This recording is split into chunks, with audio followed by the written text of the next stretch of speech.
In a little bit of danger, you've seen a little bit of a frightening situation, but don't worry, everything will come back to normal. And your way of responding to this problem should be that you study really hard, you play really hard, and you make a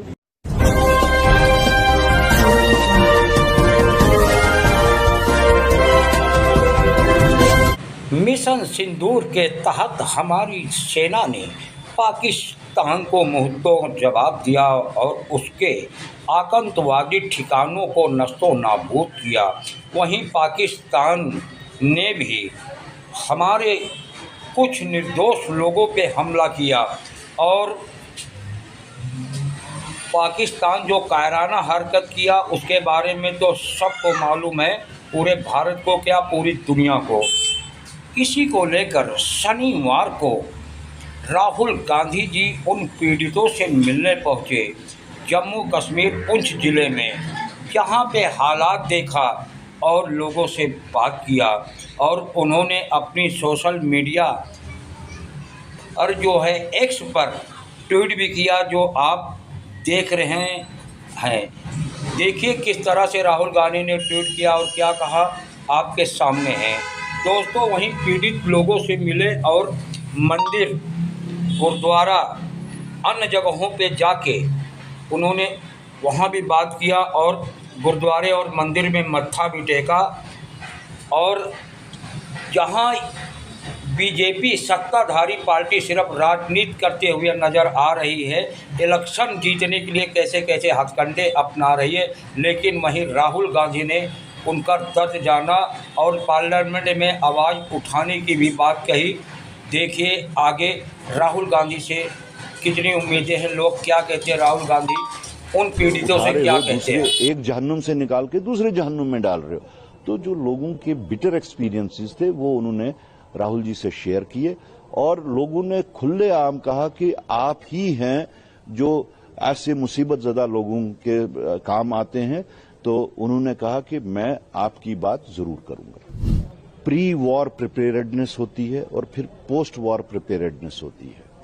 न तो इस सरकार की pre war preparedness नहीं, मैं यहाँ की administration की बात कर रहा हूं, न पोस्ट वॉर। अब तो ये ऐसा समझते हैं जैसे बस हो गया तो हो गया, अब 10-20 साल आप आराम से नींद करो, अब कुछ नहीं होने वाला।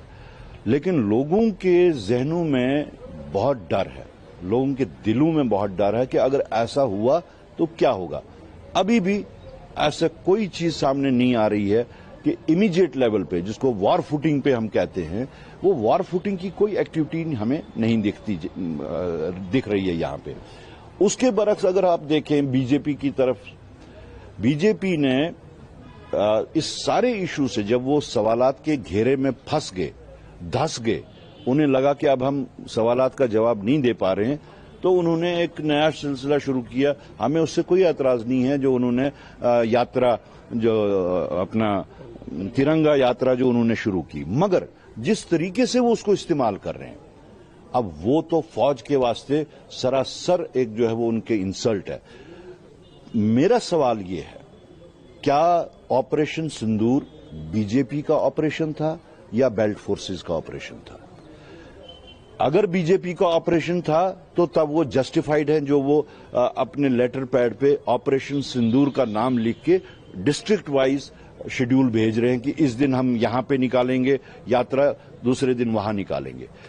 क्या कर रहे हैं वो ऑपरेशन सिंदूर को भी आज पॉलिटिसाइज कर रहे हैं।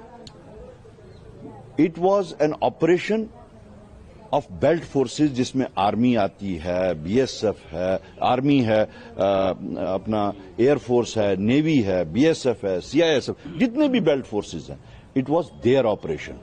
What has BJP to do with that?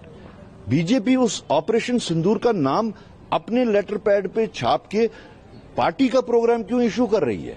तो जो लोग इन चीजों में इन्वॉल्व होंगे कि इसमें से भी हम 10 वोट, 20 वोट, 30 वोट कैसे कमाएंगे, वो लोग मुल्क की क्या हिफाजत करेंगे? और जो आप सवाल कर रहे हैं कि अब जो लोगों के भी दिलों में एक डर वहम है, वो तो उस चीज में बिजी हैं। उनको ऑन ग्राउंड होना चाहिए था इस वक्त। और उसके साथ साथ में जो हमारे एक्सटर्नल अफेयर्स मिनिस्टर साहब ने जो कमाल की बात कर दी कि जी हमने तो पाकिस्तान को पहले ही इन्फॉर्म कर दिया था कि हम तो हमला करने वाले हो, हमारी मदद करो। तो ऐसे इमैच्योर लोगों के हाथों में जब मुल्क लग जाए तो क्या एक्सपेक्ट किया जा सकता है। Now you've seen a little bit of danger. You've seen a little bit of a frightening situation, but don't worry. Everything will come back to normal. And your way of responding to this problem should be that you study really hard, you play really hard, and you make a lot of friends in school.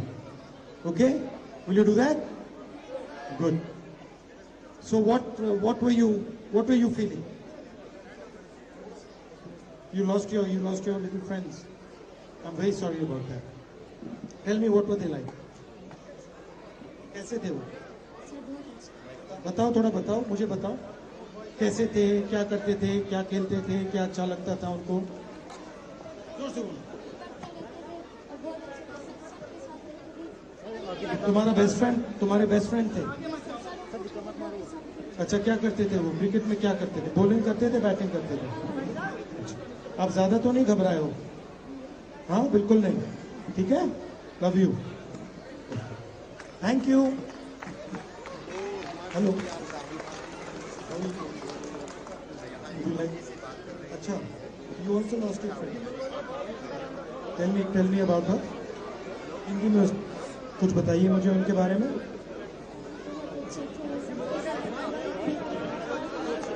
और लोग हमेशा पढ़ते रहते थे।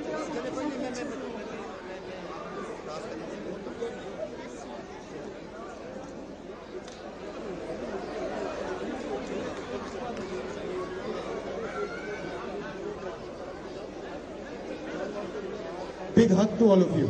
Love you.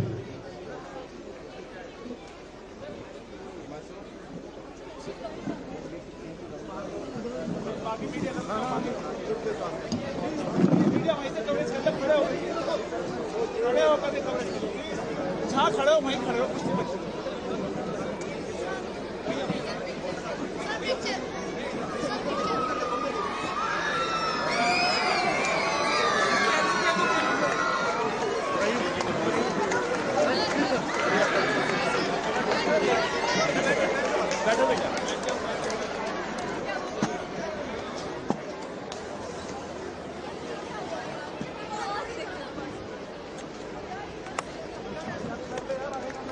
आज हमारे school में राहुल गांधी जी आए थे। हमारे स्कूल के 2 बच्चे शहीद हो गए थे। किराई स्कूल पुंछ में राहुल गांधी आए थे। 3 बच्चे शहीद हुए थे, जोया, जियान और विवान। तो उनकी वजह से राहुल गांधी जी हम सबसे मिलने आए थे। हमारे से मिले वो, हमें बहुत अच्छा लगा।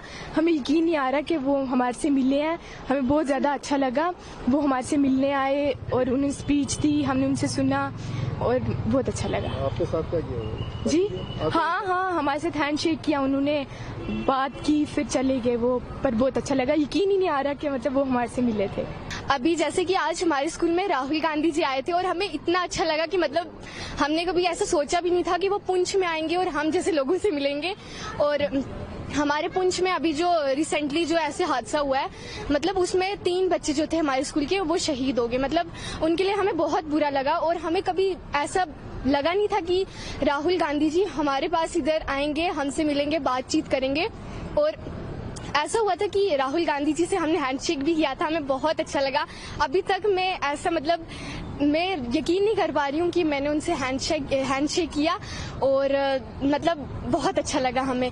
और मतलब उनके लिए भी बहुत बुरा लगा जो शहीद हुए। छोटे छोटे बच्चे थे, उनकी कोई गलती नहीं थी, बेकसूर थे, बट फिर कुछ नहीं कर सकते। और शेलिंग बहुत मतलब हमें यकीन नहीं था कि ऐसा कुछ होगा। राहुल गांधी जी पुंछ में आए।